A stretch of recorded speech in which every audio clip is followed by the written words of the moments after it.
අහන උඹ දැනුම් තේරුම් තියෙන මෝරපු මිනිහෙක් විදියට ඉඳගෙන පොඩි දරුවෙක් දැක්කට පස්සේ උඹට හිතුන්නේ නැද්ද? අනේ ඉපදෙන ස්වභාවයෙන්නේ අපි ඉන්නේ. එතකොට අපි පින් කරගන්න ඕන සිතින් කයෙන් වචනෙන් යහපත් දේවල් කරන්න ඕන. අපි මැරිලා ඉපදෙනවනේ කියලා උඹට හිතුන්නේ නැද්ද කියලා අහනවා. ආප කර්ම ඉවර වෙනකල් මැරෙන්නේ. කඩ උල් ගහලා පොළොවේ හයි කරලා ගින්නෙන් රත් කරනවා. කොකු වලින් ඇන ඇන මස්ලේ විසිරවනවා. මුළු ශරීරේම මස් චූටි චූටි කෑලි වලට ඉරලා දානවා. ශරීරේ තනින් තන සිදුරු කරලා ලෝදිය දානවා.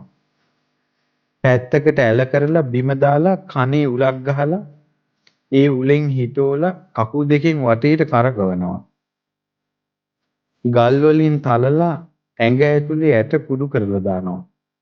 ගින්නෙන් කකාරගත්තු තෙල් වලින් නාවනවා.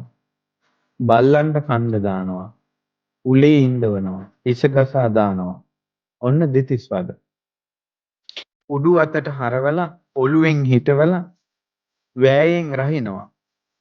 ඒ හේතුවෙන් බොහෝ දුක් විඳින අනිරසතා කර්ම ඉවර වෙනකල් මැරෙන්නේ නැහැ.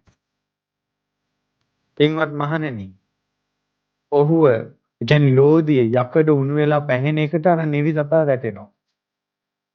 වැටුණාට පස්සේ මෙයා පෙන ගුලියක් වගේ. තැම්බි තැම්බි උඩට යනවා, තැම්බි තැම්බි යටට යනවා, තැම්බි තැම්බි හරහාට යනවා. පාප කර්ම ඉවර වෙනකල් මැරෙන්නේ.